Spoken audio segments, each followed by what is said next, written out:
We are going to try to take a trip out to Knott's Berry Farm today. Hopefully the traffic's not going to be too bad, and we should be up there in about an hour. Alright, this is actually what started the entire theme park. This was actually a berry farm, and people were waiting to buy berries so much that they decided to open up a restaurant.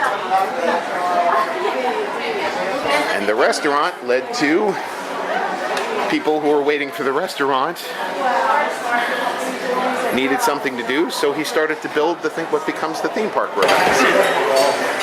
Literally, this is the restaurant whose success essentially gave birth to the theme park, because so many people were lining up to try reasonably simple food, although good biscuits to me. They don't like it too much. But biscuits and fried chicken and greens and soup that Walter Knott was motivated to build a ghost town next door to have people to wander about. And that led to the theme park. And we'll see that when we get inside the actual park, because the restaurant is outside the park. This is the main entrance. Ever since the 90s, this has been owned by Cedar Fair, which owns Cedar Point in Ohio. Because both of the Knotts basically died, but for the longest time, the Knotts family ran this as a privately owned theme park. And it is Wild West themed, because that's what he started the place off as. What? I got it. I can't hear you. You can't still electricity. Yes, I can. This was the very first part of the park, which was built in the early 50s, and partially is what gave Walt the idea to build Disneyland. There is a better than average stunt show here, and what they're publicizing is they're supposedly actors around here getting you involved in a Wild West story. I think it's My daughter's favorite place with the rocks and the geodes, where you can actually get one of the geodes chopped open and polished. Oh, they're not open anymore? Well, they're not open today. Oh, sweet.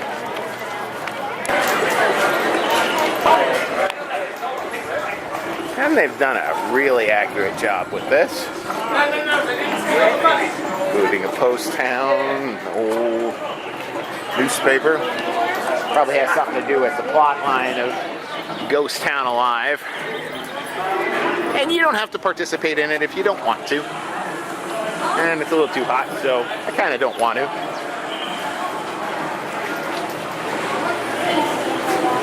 Because of the hay.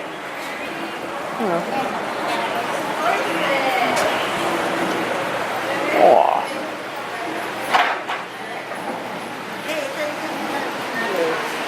Hello.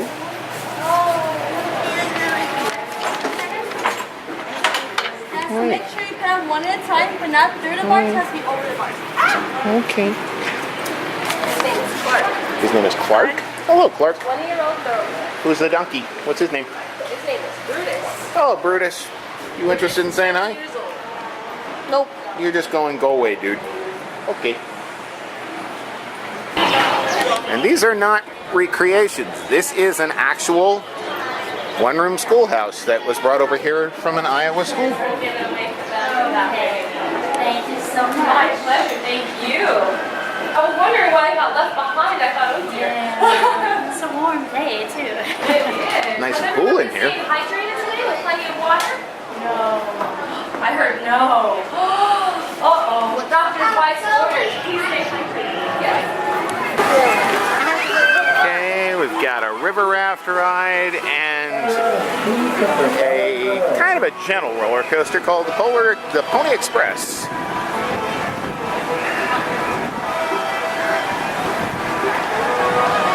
What we're heading towards, though, is the theater that has a magic show. Magician. Wow, you would think being a famous World War I flying ace would be enough. Not for Snoopy. He now wants to be the world's greatest magician. Snoopy the Magnificent. Well, that sounds great, but I can tell you it's not gonna be easy. Well then, let's help him with the show so he can get his wish. Yippee!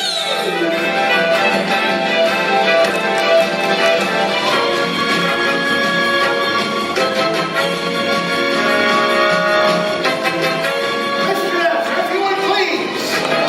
Please welcome the world's most famous beagle, Snoopy. Sounds basically okay. It's what you would have expected from a kid's magic show. We are gonna try the Pony Express because I spun the wheel. I got one of these, which is their version of Fast Passes. They're called Fast Lane. You normally have to pay for them, so they're more like Universal Studios, but I won one. $5. Still paid for it. I got a $5 fidget spinner, so I say it's free.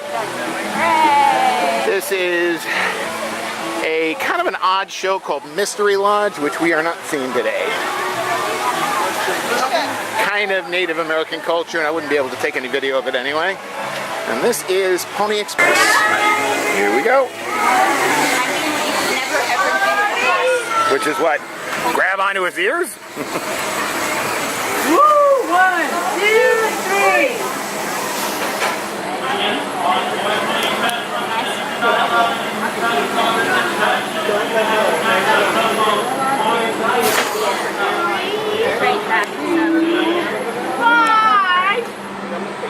All right. Waiting for us to go here. And let me film me in on this. It's awfully short, but it's kind of fun. And while it's nice and warm and I'm tempted, I don't want to get wet at all, really.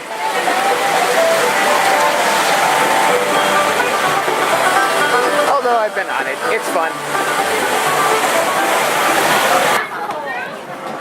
Not sure this should be something that is in a kid-friendly theme park. A comforting thought: no guns sold to minors. And what they actually sell are rubber band guns, but still, there's a gun shop, there's a knife shop, and then of course there's the Undertaker. Makes sense. Because, as I said, there's so little room here, it's kind of a miracle they managed to shoehorn this ride in here. It's actually a halfway decent. Did it go upside down? Yeah, it's a multi-inversion. It's called the Silver Bullet. Can I try that? Well, I'm going to try it. It's usually a super long line, though.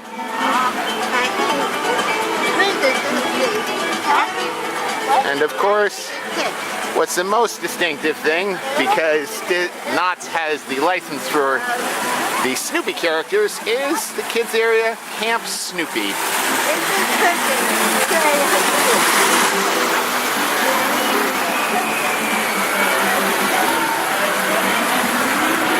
And the Silver Bullet packs a pretty decent punch.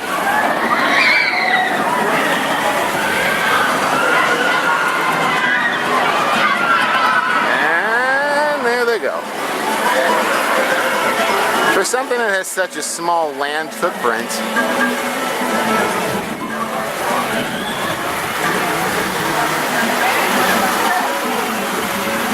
you get your money's worth from it. And ordinarily, I would have probably finished the day on this ride up here in the distance, which is Montezuma's Revenge, but it is my favorite ride, even though it's very simple. It's just a launched loop coaster, but it's broken. Like a lot of things here today, which is disappointing. But there's a good nostalgia value from just walking through Camp Snoopy. because this was one of the very first themed kids areas in any park in America. And it's one of the best. That is Jaguar, which is not as good a roller coaster.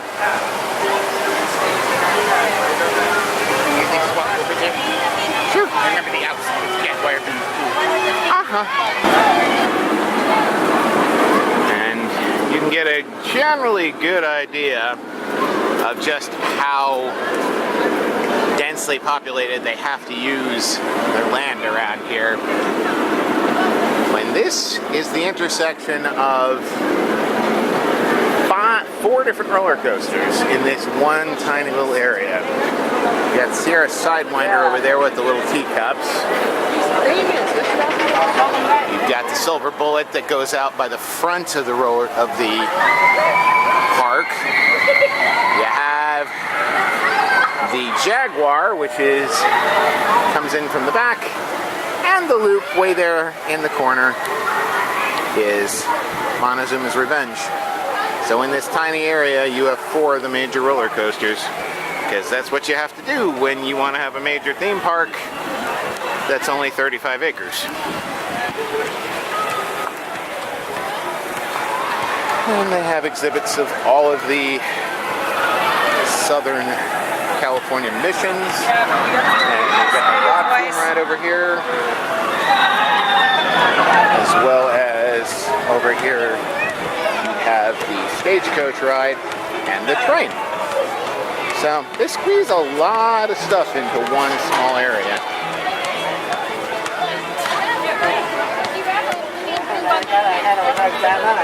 And that looks like that's probably going to end up being it. So that was our day at Knott's Berry Farm. Kind of fun.